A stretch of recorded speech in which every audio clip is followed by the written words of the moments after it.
تو کچھ گڑبڑ ہے. جب ہم بیٹھے ہی ہیں تو ہم سے کیوں کہا جا رہا ہے بیٹھ جاؤ؟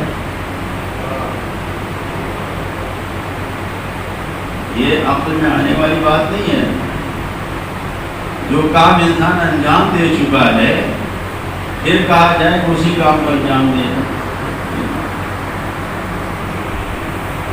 تو کیا مقصد ہے خدا بن جانا؟ اور یہ ظاہر ہے کہ خدا کا کلام ہے. اگر کسی اور کا کلام ہوتا تو شاید کچھ، اور ہم تو ایسے بھی نہیں ہیں، شک نہیں کرتے، ذرہ برابر شک نہیں کرتے. ہم تو ایسے عقیدے کے مالک ہیں اور ہم ایسا ماننے والے ہیں کہ اللہ، رسول، امام جو کچھ بھی کہتے ہیں اس میں ذرہ برابر شک و شبہ کی گنجائش نہیں ہے. وہ پوری قوم ہے کہ جو نبی کو نہ جانے کیا کیا کہہ جاتی ہے، اور اس کے باوجود بھی سب سے بڑے پکے مسلمان وہی ہیں. جو جو چاہتے ہیں کہہ ڈالتے ہیں، پھر بھی سب سے بڑے مسلمان وہی ہیں.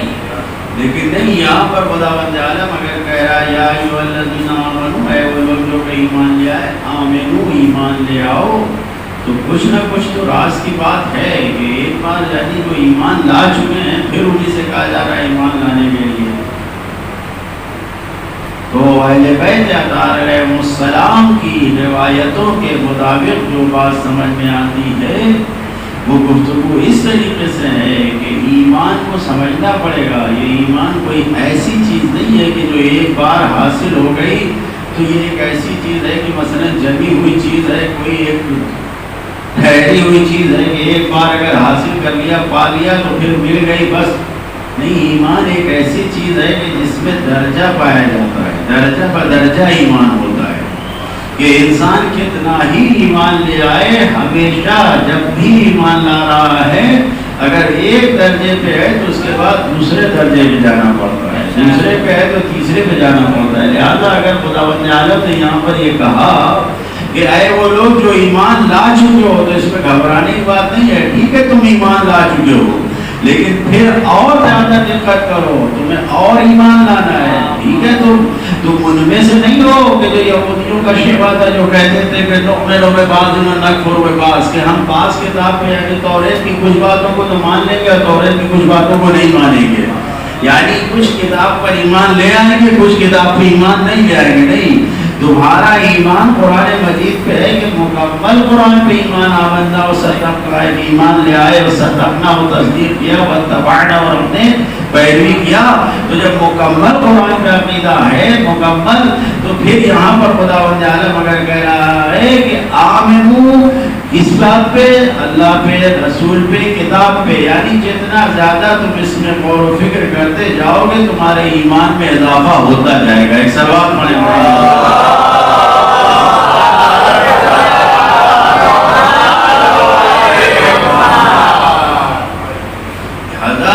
غافل نہیں ہونا چاہیے انسان. ہمیشہ ایمان کے درجات ہیں. حضرت رسول حضرت امام جعفر صادق علیہ السلام،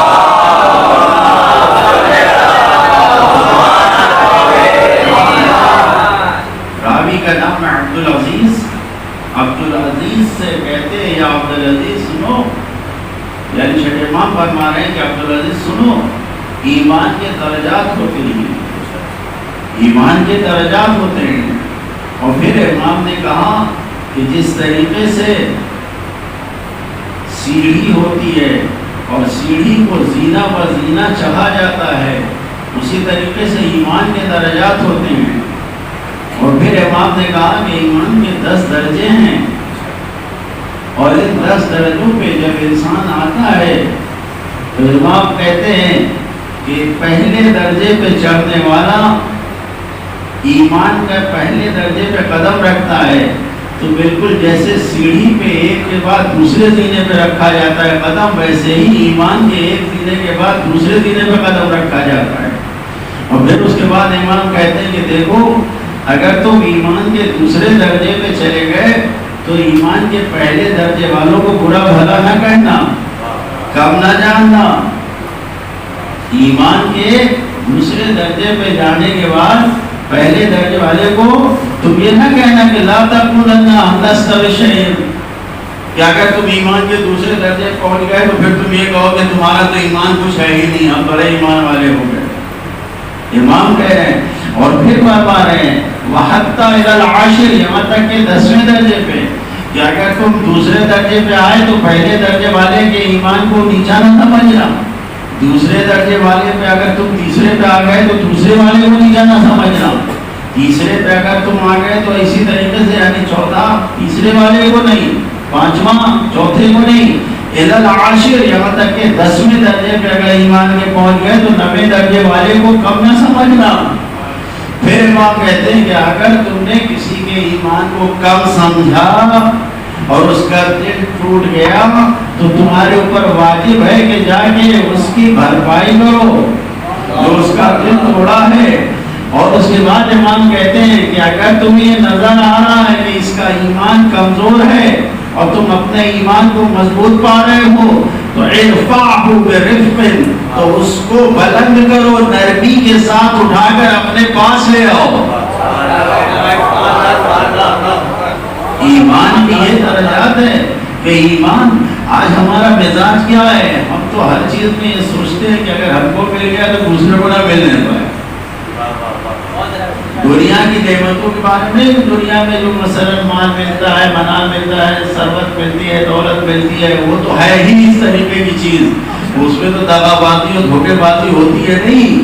یہاں تو معنویت اور روحانیت کی گفتگو ہے کہ اگر ہمیں ایک دعا مل گئی، اگر ہمیں ایک قرآن کی آیت اور حدیث مل گئی تو ہم یہ چاہتے ہیں کہ دوسرے کو پتہ نہ ہو، مگر ایک وہاں پہ بتانے میں کوئی اپنی قابلیت کا اظہار ہو تبھی بتاتے ہیں۔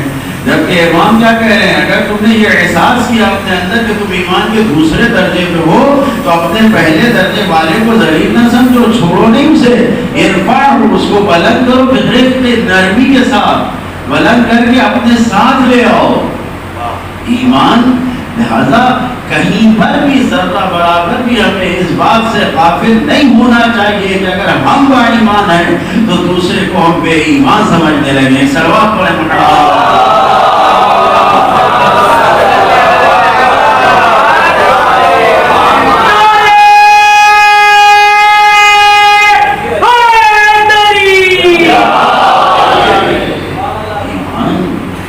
یہ بھی کہا وَلَا تَحْمِلَنَّ عَلَيْهِ شَيْءٍ مِّن دَرَجَتِكَ، تمہارے اندر ایمان کی ذرا سا پڑھ کے معلومات آ گئی، تم نے اپنے آپ کو دوسرے تیسرے درجے پہ اگر سمجھ لیا تو امام کہہ رہے ہیں ہرگز اپنے ایمان کے درجے کو اس کے اوپر لادو نہیں۔ جو کمزور ایمان کا ہے اس کے اوپر اپنا پکا ایمان لادو نہیں، بوجھ نہ بناؤ اس کے لیے نہیں۔ ہر انسان ظاہر ہے کہ یہ ایمان کے درجات ہیں، ہو ہی نہیں سکتا کہ انسان یہ سوچے کہ نہیں سب کے سب برابر ہو جائیں گے۔ اللہ نے یہ سسٹم رکھا ہی نہیں ہے۔ اللہ کے سب سے نزدیک جو اس دنیا میں آنے والے بندے ہیں ان میں سب سے نزدیک جو ہیں وہ انبیاء اور رسول ہیں، اور جب انبیاء اور رسول کی گفتگو آتی ہے تو نبیوں اور رسولوں کو جب تذکرہ قرآن مجید کرتا ہے تو تلک الرسل فضلنا بعضهم علی بعض، یہ رسول ایسے ہیں یعنی رسولوں کو اپنے پاس کو بعض فضیلت دیا ہے۔ جب اللہ کے سب سے محبوب و پیارے بندے رسولوں کو خداوند عالم نے سب کو برابر نہیں رکھا ہے، کچھ نہ کچھ درجات و کمالات ہیں۔ بھائی 1,24,000 نبیوں میں اس نے خداوند عالم نے کچھ خاص نبیوں کو بھی تو بنا رکھا ہے، 5 بڑے نبی بنا دیے، اولو العزم پیغمبر 5 بنا دیے، تو اب یہ 5 میں بھی ایک کو ایسا بنایا جو سارے نبیوں کا سردار قرار پایا۔ تو جب خداوند عالم کا سسٹم اور نظام یہ ہے کہ وہ سب کو برابر نہیں رکھنا چاہتا تو ہم اور آپ کیا ہوتے ہیں برابر رکھنے والے؟ لیکن جس نے یہ سسٹم بنایا ہے کہ کوئی برابر نہیں ہے بلکہ سب کے درجات بلند ہیں، نیچے ہیں، اوپر ہے، اسی کا سسٹم یہ ہے کہ ہرگز اپنے آپ کو بلند اور فخر محسوس نہ کرتے ہوئے کہ تم اپنے آپ کو بلند سمجھ کے نیچا دکھاتے ہوئے کسی کو ذلیل سمجھو، کسی کو چھوٹا سمجھو، کسی کو حقیر سمجھو، یہ بھی قرآن اور اسلام کی تعلیم کے بالکل خلاف ہے۔ اگر سب کو برابر نہیں رکھا ہے، اگر 5 ہاتھ میں ساری انگلیاں برابر نہیں ہیں تو یہ بھی تو جان لو کہ جو یہ مثال کہتا ہے کہ ہاتھ میں 5 انگلیاں برابر نہیں ہیں، تو لیکن یہ بھی تو جان لو کہ برابر نہیں ہے لیکن سب سسٹم سے تو ہے۔ یہ بھی تو نہیں ہے کہ یہ اگر آدھے فٹ کی ہے تو یہ 2 فٹ کی ہو جائے، یہ بھی تو نہیں ہے۔ تو اگر برابر نہیں رکھا ہے درجات ایمان میں کسی کو، تو درجات ایمان میں برابر نہ رکھنے کا مطلب یہ نہیں ہے کہ اپنے آپ کو تم بلند و برتر سمجھو کہ ہم ہی سب سے بڑے ہیں، ہم ہی سب سے اونچے، نہیں۔ پھر برابر بھی رکھا ہے خداوند عالم نے، تو اس میں یہی رکھا ہے کہ تم ایمان کی درجات کو جب دیکھو گے تو اپنے اعتبار سے اپنے انفرادی عمل میں یہ سوچ لو کہ تمہارا عمل بڑا ہے، تمہارا درجہ بڑا ہے، سب کچھ ہے، لیکن جب اظہار کی گفتگو آئے، بیان کی گفتگو آئے تو سب برابر ہیں، کوئی ایک دوسرے سے بڑا نہیں ہے۔ اپنے کو خدا سے قریب کرنے کے لیے، اہل بیت سے قریب کرنے کے لیے تم اپنے آپ کو اپنے ایمان میں تول لو، پرکھ لو، اپنے آپ کو بلند و برتر کر لو، لیکن جب لوگوں کے سامنے جاؤ تو یہ کوئی برتری نہیں ہے، کوئی بلندی نہیں ہے، سب برابر ہیں۔ کیوں؟ اس لیے کہ معصوم اس خطرے کو محسوس کر رہے ہیں۔ یہی تو کہہ رہے ہیں مکارم الاخلاق میں، لا ترفنی لا ترفعنی درجۃ عند الناس الا حتتنی عند نفسی، میرے مالک لوگوں کے درمیان میری عزت اور حرمت کو بلند نہ کرنا مگر یہ کہ اتنا مجھے نفس میں مجھے گرا دینا کہ جب بھی لوگوں کے درمیان کی گفتگو آئے تو اپنے آپ کو اس منزل پر لے جانا کہ سب تمہارے بھائی ہیں، سب برابر ہیں۔ ایک صلوات پڑھے محمد والے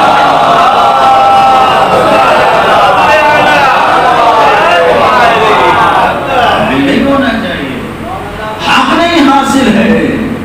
ایمان کے درجات ہیں، ایک کا درجہ ایمان اور درجہ اعتقاد ایسا ہے کہ اس کو کسی ایک خاص عبادت میں لطف آتا ہے تو دوسرے کو کسی خاص عبادت میں لطف آتا ہے، ایک کو نمازوں میں لطف آتا ہے تو دوسرے کو دعاؤں میں لطف آتا ہے۔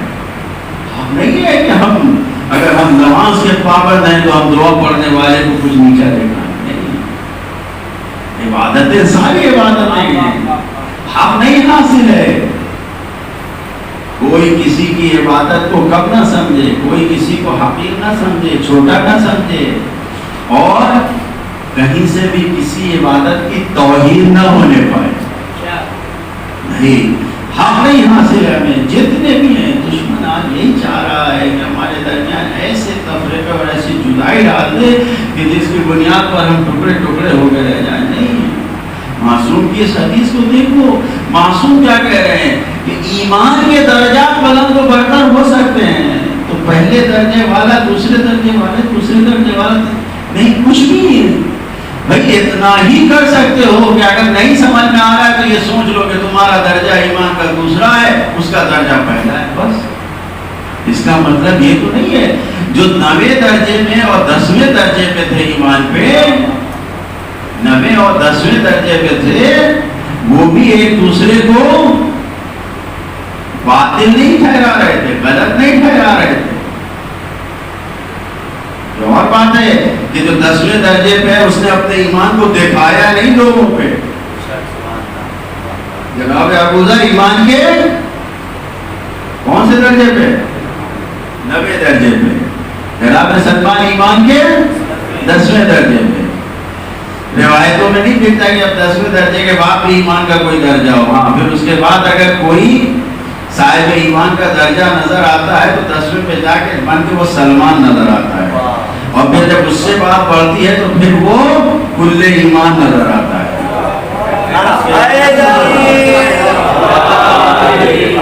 پھر سلمان سے بڑھتی جب بات ایمان کی تو پھر مولا ہی نظر آتے نہیں۔ تو ہم کو تو 10 درجے بتا دیے گئے لیکن کسی روایت میں نہیں بتایا گیا کہ پہلا درجہ ایمان کا کیا ہے۔ کون سمجھ سکتا ہے ایمان کا 9واں درجہ کیا ہے، 10واں درجہ کیا ہے؟ نہیں سمجھ سکتا کوئی۔ جناب ابو ذر بیٹھے ہوئے جناب سلمان سے باتیں کر رہے ہیں، باتیں کرتے کرتے نتیجے میں انہوں نے دیکھا کہ آگ جل رہی ہے، اس کے اوپر دیگچی رکھی ہوئی ہے، اس میں کھانا پک رہا ہے، اور اس میں ابال آیا۔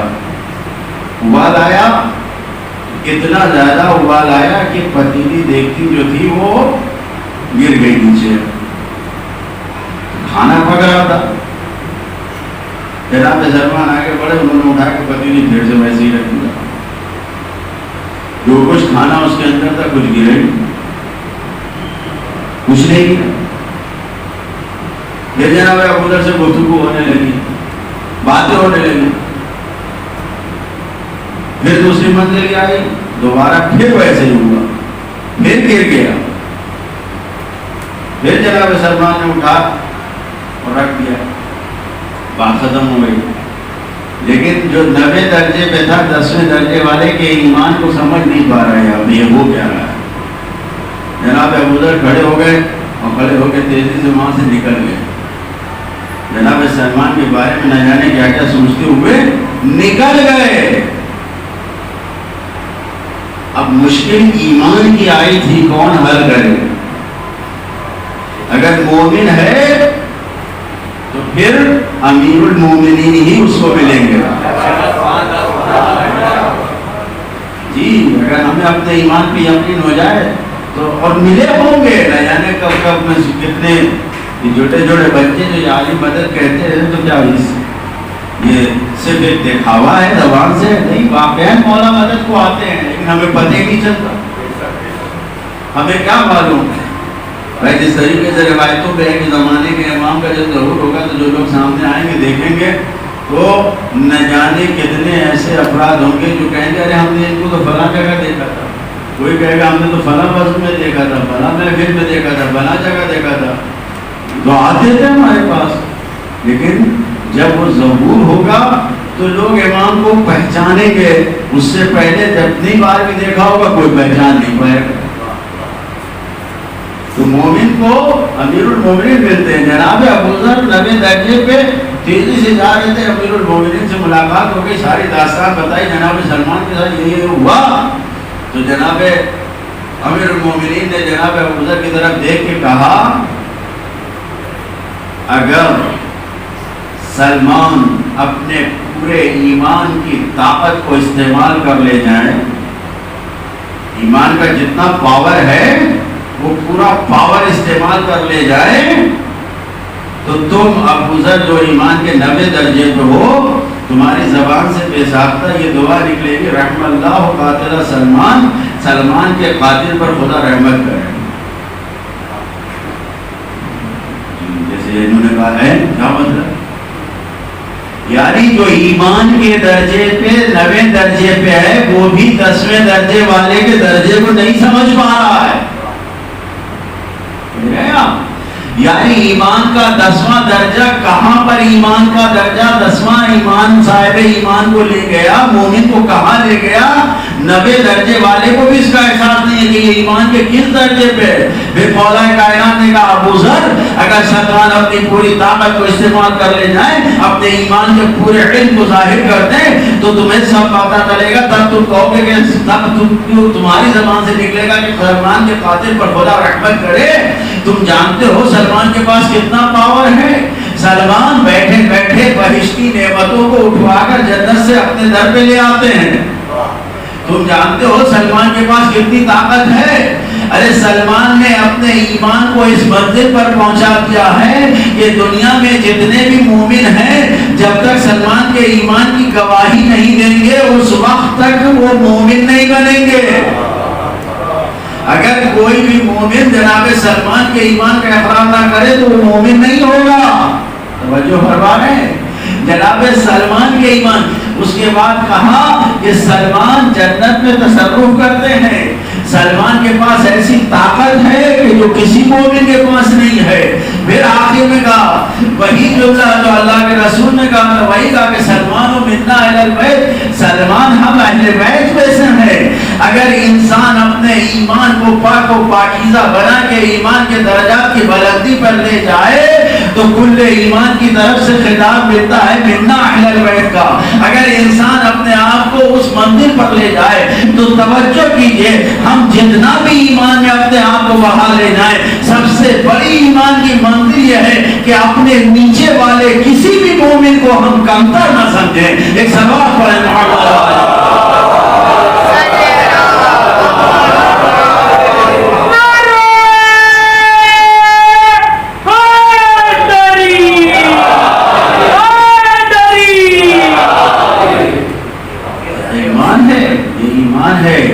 ایمان کے درجات میں ہم بڑی آسانی سے, کوئی ماتمی ہے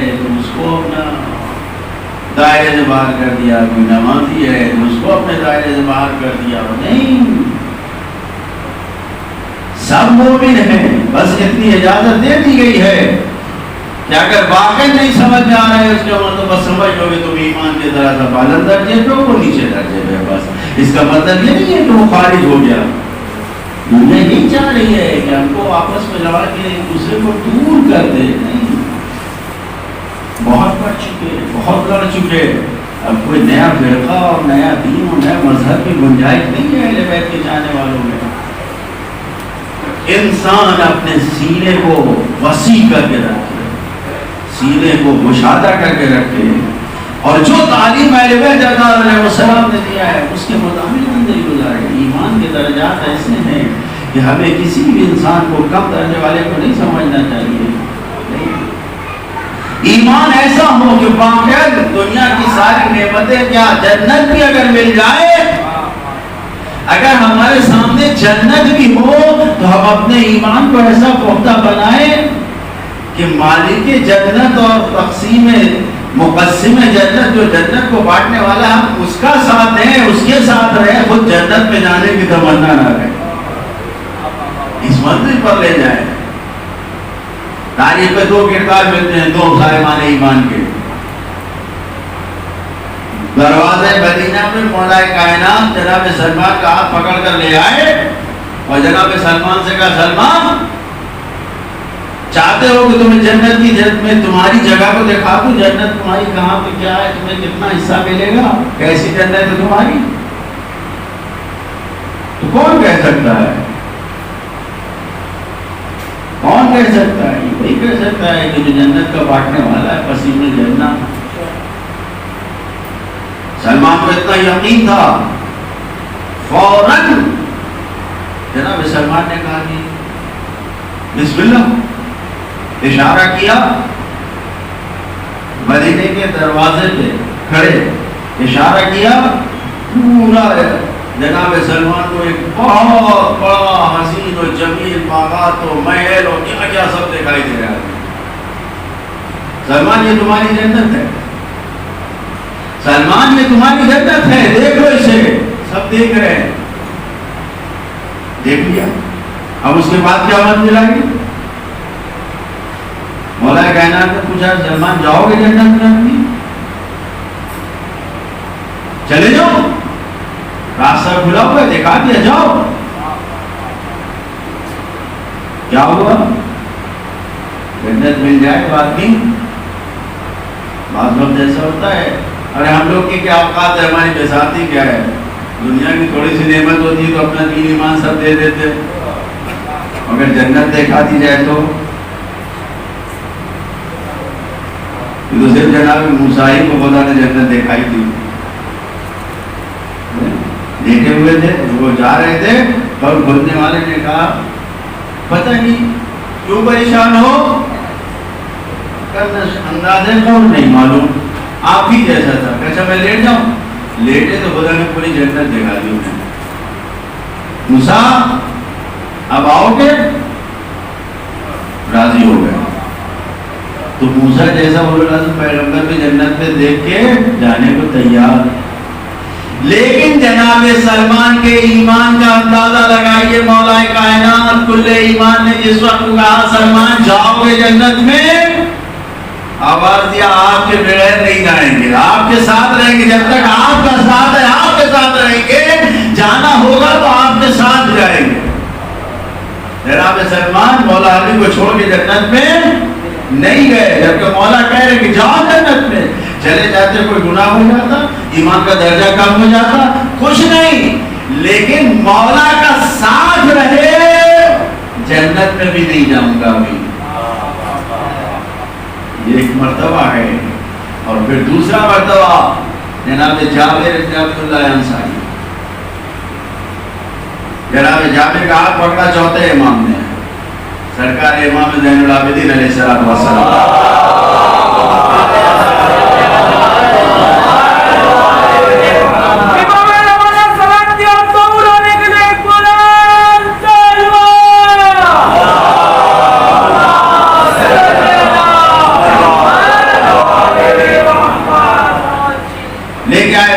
مدینہ پہ اور جابر جگہ دے رہے ہو؟ ہاں. کون سی جگہ ہے یہ؟ دروازے مدینہ ہے. اسی جگہ پر میرے دادا نے علی بن ابی طالب نے اسی جگہ پر جناب سلمان کو ان کی جنت دکھائی. تمہیں جنت دیکھنا ہے اپنی جنت؟ تیار ہو گئے؟ تیار ہو گئے تو ان کو بھی ویسے ہی جیسے پہلے علی نے ویسے چوتھے علی نے دکھا دیا سب کچھ. اور اب اس کے بعد جو گفتگو ہوئی اس گفتگو میں جناب جابر سے پوچھا کون ہے؟ صحابی رسول ہے. سب کچھ دیکھنے کے بعد پوچھا جناب جابر سے کہ جنت میں جانا ہے کہاں؟ چوتھے امام سے کہا کہ بسم اللہ. کہا کہ جنت میں جانا ہے، کہا داخل ہو جاؤ، اپنی جنت میں جاؤ. یعنی امام کا ساتھ چھوڑ کے جنت میں جانے کو تیار ہو گئے جناب جابر. تو ایمان کا یہ بھی ایک درجہ ہے کہ سارا ایمان سب کچھ اتنا پختہ ایمان رکھنے کے باوجود بھی امام نے پوچھا کہ جانا ہے تو کہا کہ ہاں چلے جائیں گے. اور ایک ایمان کا درجہ سلمان کا ہے کہ سب کچھ اس درجے کو ہونے کے باوجود بھی کہا جائیں، جانا ہے تو کہا کہ نہیں آپ کے بغیر نہیں جائیں گے. تو ہم اپنے اپنے ایمان کا اندازہ لگائیں کہ ہمارا ایمان کیا ہے، کس طرف ہم جا سکتے ہیں، کس طرف ہم نہیں جا سکتے ہیں.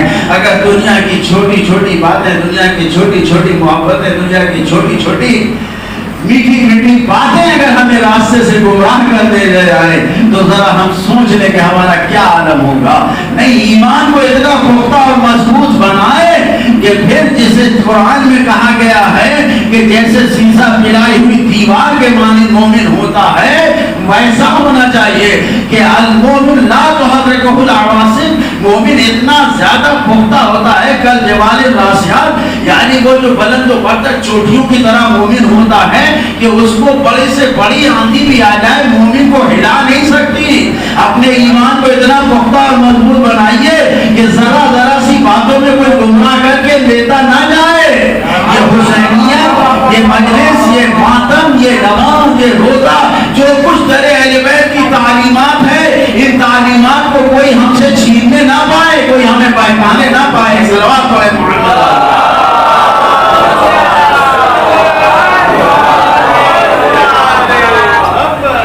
انسان کو غافل نہیں ہونا چاہیے.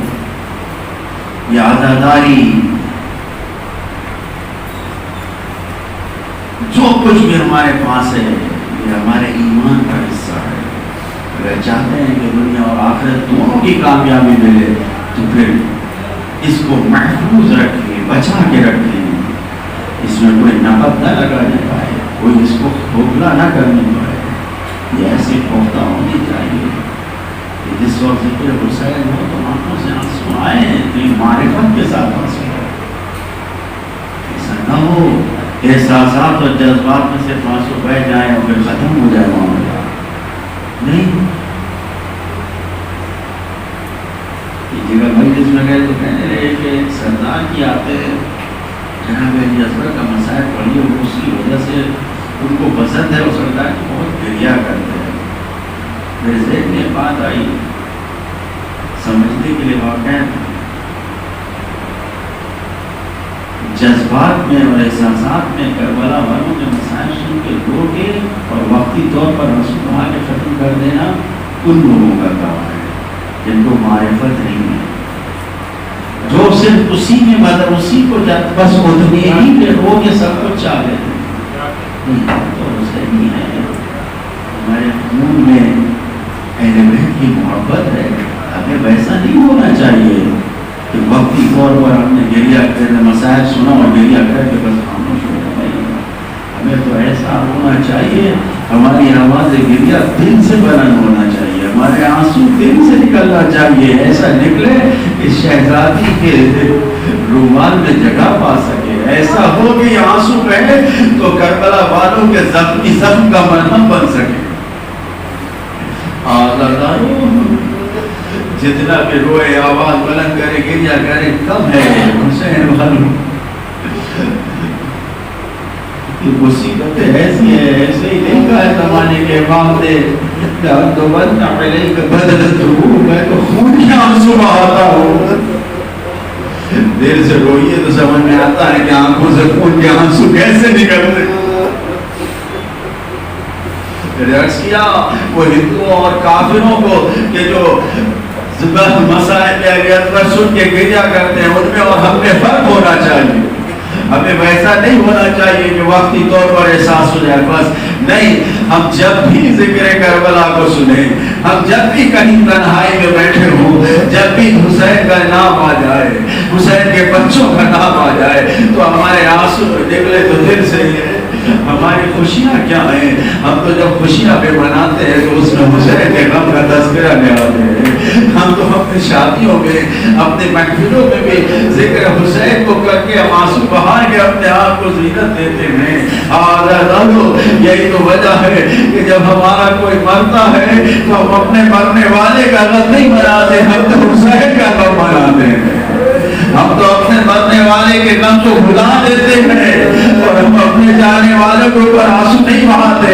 ہمیں آنسو بہانا ہوتا ہے, جنازہ ہمارے رشتے دار کا رکھا ہوتا ہے, لیکن ہم مسائل زہرا کے لاہور کا پڑھتے ہیں, ہم مسائل کربلا والوں کا پڑھتے ہیں تاکہ اس گریہ و زاری کے ذریعے اس مرنے والے کو بھی کچھ فائدہ پہنچ جائے. آدھا دارو ہم نے کب اپنے جوان کا مرثیہ پڑھا, ہم نے کب اپنے مرنے والے کا ماتم کیا. ہم کو تو جب بھی رونا ہوتا ہے تو ہم کربلا والوں کا تذکرہ کرتے ہیں. کوئی بھائی مرتا ہے تو ہم عباس کا تذکرہ کرتے ہیں, جوان لال کسی کا مرتا ہے تو علی اکبر کا تذکرہ کرتے ہیں. ہم تو کسی کی بچی مرحوم ہوتی ہے تو ہم سکینہ کا تذکرہ کرتے ہیں. آدھا دارو ارے جب بھی ہمیں گریہ کرتا ہے تو ہم سے اس کے ذریعے سے کربلا والوں کے آنسوؤں کو اپنے سب کا مرہم بناتے ہیں. اور کیوں نہ ہو اس لیے کہ یہ زخم ایسا ہے جو کبھی بھرنے والا نہیں. ارے یہی تو وجہ تھی کہ جس وقت ننھے شہزادے علی اکبر کے گلے پہ تیر لگا, ارے جب بچہ باپ کے ہاتھوں پہ پلٹ گیا تو خون علی اصغر کو شان چہرے پہ مل لیا محشر تک کے لیے. یہی تو وجہ ہے روایتوں میں ہے یہ زخم بھرنے والا نہیں ہے. ارے محشر کے عالم میں بھی شہزادی کچھ لائے نہ لائے, لیکن علی اصغر کے خون میں ڈوبا ہوا کرتا لا کر فریاد کریں گی. ارے گریہ کرو, آنسو بہاؤ, زہرا کسی کو شرمندہ نہیں ہونے دے گی. میدان محشر میں کھڑے ہو کے آواز دیں گی, اے میرے پروردگار, ارے یہ حسین کے ماتمی ہیں, یہ میرے لاہ پہ گریہ کرنے والے ہیں, ان کو پہلے جنت میں داخل کر دیں. انہوں نے ننھے شہزادے علی اصغر کا ماتم کیا ہے, انہوں نے میرے نوجوان علی اکبر کا ماتم کیا ہے. محشر کا عالم ہوگا, شہزادی کا مسئلہ ہوگا, حسین کے چاہنے والے شہزادی کے ہاتھوں اپنے رونے کا اجر حصول کرتے ہیں.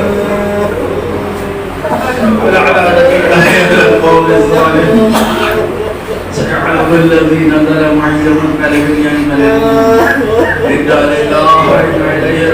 خدایا تجھے محمد والے محمد کا واسطہ, خدایا آنسو ان کے کاروباریوں کا واسطہ, ہمیں رونے روزاداری کرنے کی سچے دل سے توفیق عطا فرما. آپ سب کی بھی یہی دعا ہے. خدایا تجھے محمد والے محمد کا واسطہ, ان عزاداریوں کی برکت سے ہمارے تمام مرحومین جن مرحوم کی وجہ سے خدایا ان سب کے درجات بلند فرما. خدایا ان عزاداریوں کی برکت سے ہمارے دین ایمان عقیدے کی حفاظت فرما. خدایا تجھ سے عاجزانہ دعا دعا ہے جب تک اس دنیا میں ہمیں زندہ رکھ محبت اہل بیت پہ زندہ رکھنا. خدایا جب ہماری موت آئے ہمارا دم نکلے محبت اہل بیت پہ دم نکلے. خدایا تجھے محمد والے محمد کا واسطہ جو بیمار ہے مریض ہے انہیں شفا عنایت فرما. خدایا مرحومین کی مغفرت فرما. خدایا تجھے محمد والے محمد کا واسطہ ہمیں دین کی خدمت کرنے کی توفیق عطا فرما. دنیا بھر میں تیرے دین کی خدمت کرنے والے عزاداری اور امام حسین کی خدمت کرنے والے جہاں جہاں بھی ہیں علماء کرام مراجع تقلید خدایا ان سب کی خدمات کو قبول کرتے ہوئے ان کے سائے کو طولانی فرما. خدایا ہم تیرے گناہگار بنتے ہیں ہماری گناہوں کو بخش دے. خدایا ہم تیرے ضعیف و ناتوان اور کمزور بنتے ہیں. خدایا ہمیں ایمانی قوت عطا فرما. خدایا زمانے کے امام کو ہم سب سے راضی فرما. ان کے چاہنے والوں میں شمار فرما. ان کے ظہور میں تعجیل فرما. ربنا تقبل منا انك انت السميع العليم. آپ خدا سے گزارش ہے کہ ایک مرتبہ سورہ الحمد اور 3 مرتبہ سورہ قل اللہ کی تلاوت فرما کر مرحوم محمد حسن ابن یار حسین مرحوم کی روح کو عطا فرما. بسم اللہ الرحمن الرحیم. الحمدللہ رب العالمین الرحمن الرحیم مالک یوم الدین ایاک نعبد و ایاک نستعین اهدنا الصراط المستقیم صراط الذین انعمت علیہم غیر المغضوب علیہم ولا الضالین. بسم اللہ الرحمن الرحیم. اللہ احد اللہ الصمد لم یلد ولم یولد ولم یکن له کفوا احد. بسم اللہ الرحمن الرحیم. اللہ احد اللہ الصمد لم یلد ولم یولد ولم یکن له کفوا احد. بسم اللہ الرحمن الرحیم. اللہ احد اللہ الصمد لم یلد ولم یولد ولم یکن له کفوا احد. ایک مرتبہ اور سورہ الحمد اور 3 مرتبہ سورہ قل اللہ پڑھ کر تمام مومنین مومنات اپنے اپنے اعزاء و اقرباء و رشتہ دار اور جن کا کوئی وارث نہیں ہے ان سب کی روحوں کا عطا فرمائے. بسم اللہ الرحمن الرحیم. الحمدللہ رب العالمین الرحمن الرحیم مالک یوم الدین ایاک نعبد و ایاک نستعین اهدنا الصراط المستقیم صراط الذین انعمت علیہم غیر المغضوب علیہم ولا الضالین. بسم اللہ الرحمن الرحیم.